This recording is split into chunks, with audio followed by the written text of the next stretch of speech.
Bonjour Astrid Panosyan-Bouvet, merci Bonjour. d'être dans ce studio pour répondre à mes questions. Vous êtes la ministre du Travail et de l'Emploi, François Bayrou, qui hier dit qu'on ne travaille pas assez. Comment on fait pour bosser plus alors?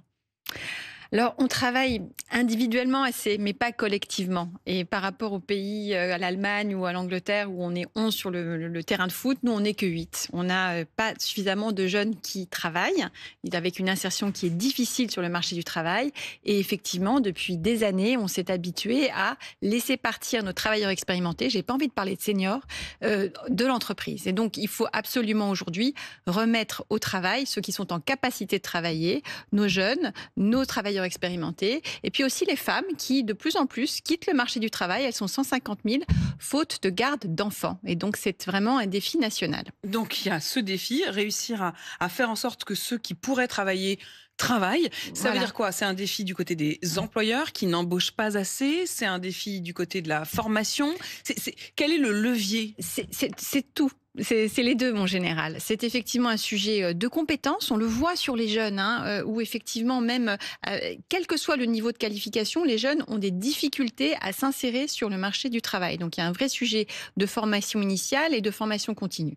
Et puis, c'est d'ailleurs l'initiative que je vais lancer sur les travailleurs expérimentés à la fin du mois, avec notamment les entreprises, l'Association nationale des DRH, c'est déconstruire aussi le regard et les préjugés qu'on peut avoir sur les seniors comme inadaptés, lents. Non, l'expérience, ça a de la valeur et il faut aussi montrer que Mais ça veut dire quoi? effectivement un C'est-à-dire que travailleur le problème, expérimenté peut apporter des choses. c'est un blocage psychologique des employeurs français qui n'embauchent pas Ah de oui. jeunes et qui, je sais pas, à partir de Bah, 55-58 ans, se disent c'est plus pour moi. En fait, il y a un petit sujet, effectivement. Soit on n'a pas assez d'expérience, soit on en a trop. Et donc, je pense qu'il y a effectivement là, je pense en particulier sur les travailleurs de plus de 55 ans, un regard à changer et de dire que l'expérience, ça vaut la peine. Et donc, il va y avoir une grande campagne de communication nationale et un certain nombre d'opérations à la fois aussi en région avec les organisations patronales, l'Association nationale des DRH, pour voir comment, sur le plan du recrutement et sur le plan du maintien en emploi, on peut faire mieux. Et puis, il y a aussi un accord qui a été signé entre partenaires sociaux en novembre dernier sur les seniors, les travailleurs Vous auriez expérimentés. aimé que ça s'appelle les travailleurs À expérimentés, j'ai bien l'époque, compris. bien sûr, qui va être voté à l'Assemblée nationale et au Sénat au mois de juin et qui apporte aussi des choses. Parce que sur la question de la fin de carrière, on a une approche en France qui est trop binaire. C'est soit on est en emploi, soit on n'est pas en emploi.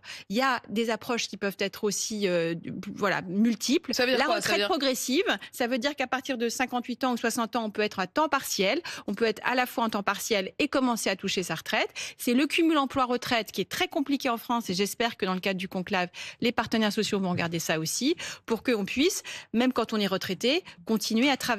Alors vous l'avez évoqué, il y a la question du conclave, il y a la question des 40 milliards à trouver. Certes, s'il y a plus de travailleurs, il y aura plus de salaires, plus d'impôts, plus de cotisations. Donc on imagine que ça bouche une partie du trou de l'argent qu'il va falloir trouver. Mais il y a aussi la question des pensions de retraite et on le voit bien, ça fait partie des pistes évoquées. Vous faites partie de ceux qui aviez dit à un moment qu'il fallait pas qu'il y ait de tabou, y compris sur ces questions-là. Deux pistes en particulier. L'une qui est sur la question des 10% d'exonération fiscale sur les retraités qui payent des impôts.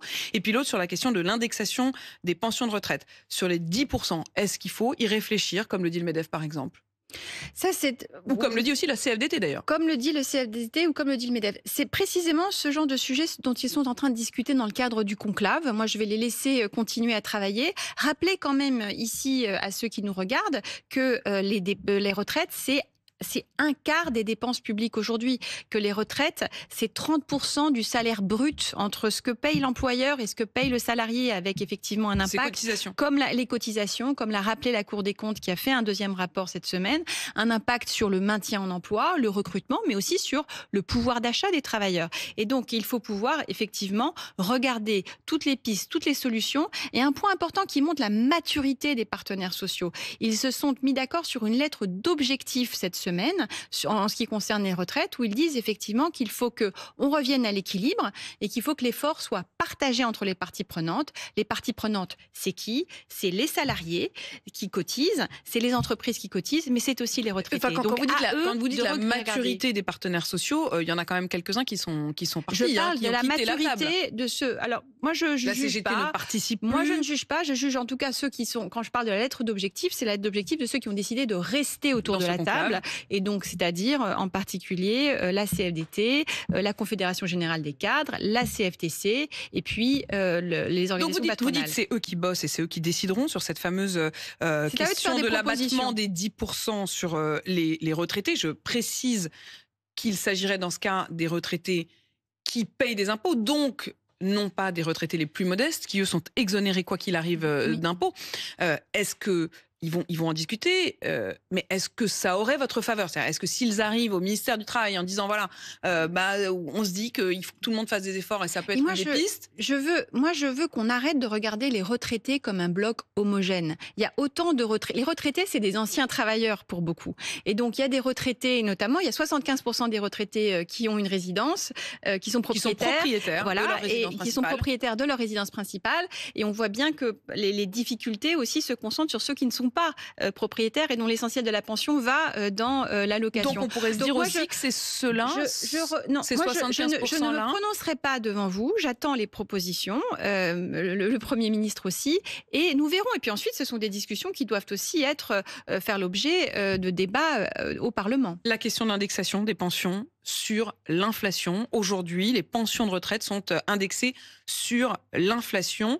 Est-ce qu'il faut réfléchir sur cette question-là? Est-ce que là aussi, il n'y a pas de tabou? Est-ce que l'indexation peut se faire, par exemple, sur les salaires? Dans ce cas, elle évoluerait comme les salaires de la partie active de la population. Est-ce que c'est une piste qui vous paraît intéressante? Ça fait partie des pistes qui sont sur la table. Je sais que ça fait partie des pistes qui ont été évoquées dans le rapport de la Cour des comptes qui a été remis aux partenaires sociaux cette semaine.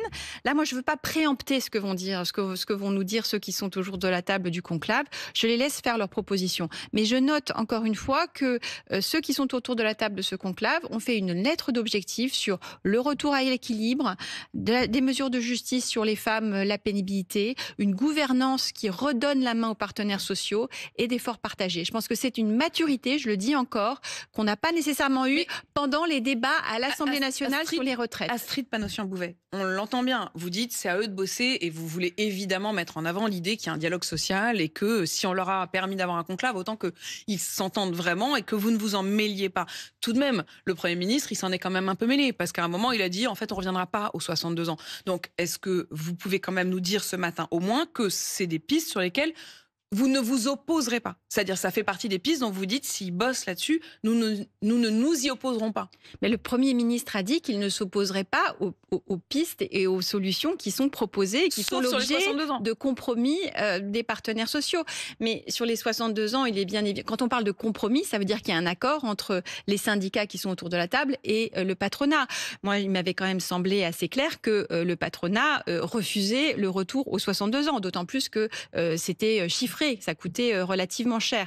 Donc, à partir du moment où il y a des solutions sur le retour à quel équilibre, sur la réparation d'un certain nombre d'injustices, sur la gouvernance qui permettent de faire un compromis et un accord autour des partenaires, je ne vois pas pourquoi on s'y opposerait.